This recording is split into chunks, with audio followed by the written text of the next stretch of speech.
So you are thinking about doing a tall tale. That's wonderful. Why, you ask? For some people, it may be the opportunity to challenge yourself to something you've never done before.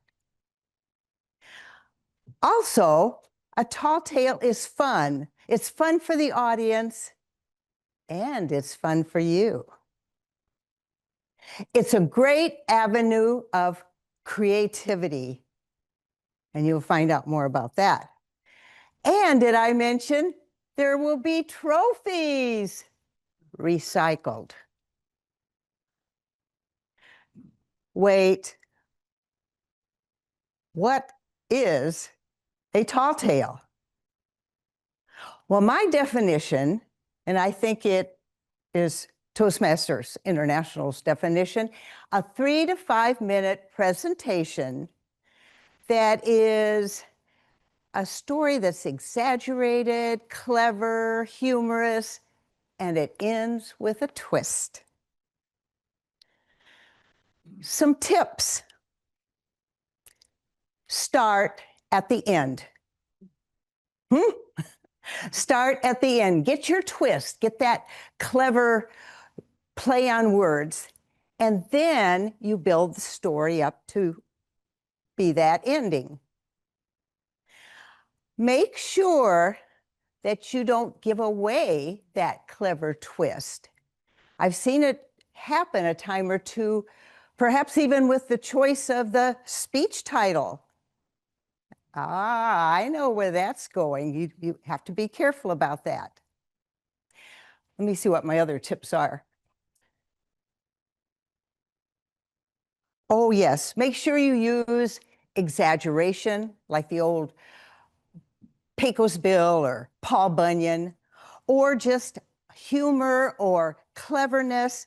And it could be in your characters' names or places. In other words, somebody doesn't live in a small town. They live in Possum Gulch. Or the name of the person or the characters that you choose in your story. Delivery, be a little wild and crazy. This is your chance to get up there and perhaps use costumes. I mean, some people do that, right, Richard? Use, Homer does, or props, and we'll talk a little bit about that with Tom. And when you give that twist at the end, make sure you slow down and emphasize it because you want the audience to get it. And I'll give you some examples. These are 5 examples of what I consider to be really fun tall tales. And I'll only give you the twist at the end and maybe just a little bit lead up. I won't tell you the tall tales. The first one was my inspiration. Years ago, Bob Palmer gave this tall tale. And when I heard that, I thought, I want to do that. He told a story about there being another regatta, a sailing competition, and all the guys were getting ready for it. And then a women's team wanted to enter.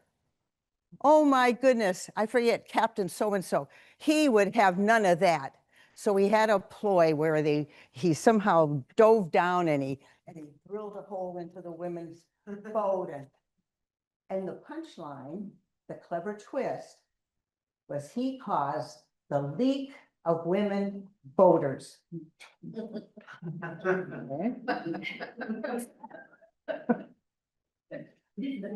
And there's where Bob had to make sure that he was giving it with all this gesture and body language. And then for that, he slowed down so the audience did get that punchline. My first one that I gave was about there being a paper mill. And they made all kinds of paper, but one place in that mill, they made notebook paper. So they needed to have machines to punch out the holes to make the notebook paper. And after the workers had gone home and before the janitors came in, there was stacks and stacks of holes all over the floor. The little mice that lived in the walls, they would come up and gather them up. And back there in Mouseville, they had houses and toads but there was one mouse, oh, he just dreamed of being able to climb a mountain or ski down a mountain. And he made it happen. And so my line was, he made a mountain out of a whole mill. I don't know who did this one, but this is one of my favorites.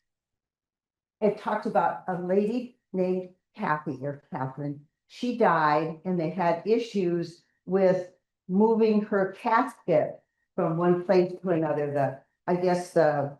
What do you call it that you have the casket in? Maybe it wasn't available and they put it into a truck or something. Anyway, it slid down. Oh no, and it popped open and there was decaffeinated Kathy.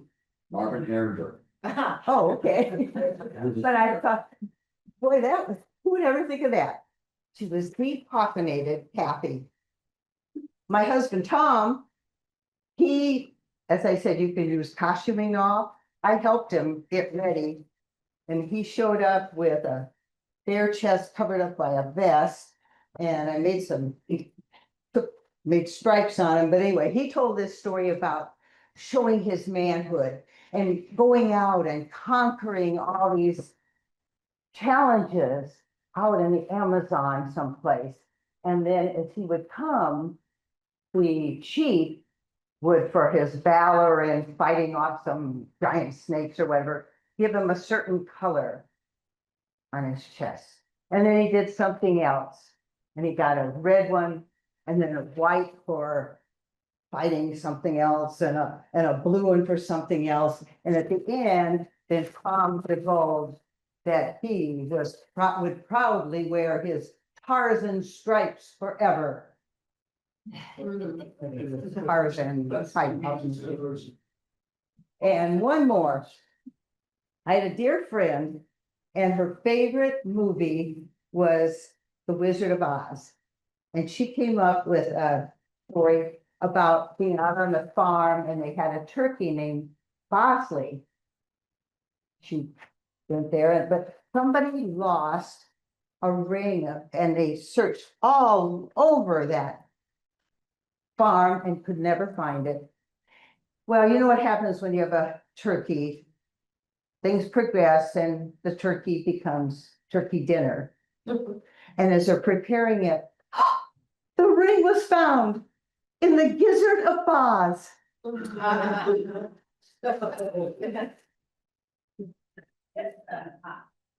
Where do you find ideas? Well, you kind of gather from some of those, but common phrases, sayings, quotations, advertising, slogans, maybe movie title, TV, book, news items.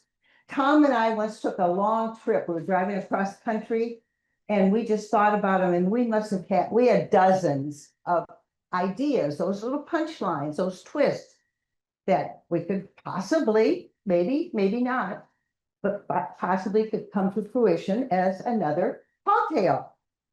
So that pretty much concludes what I was going to tell you. And then Tom would give specifics about next month. But I hope some of you are going to be here with your tall tale to introduce us or to entertain us and to perhaps challenge you for saying, hey, guess what I did? I did a tall tale.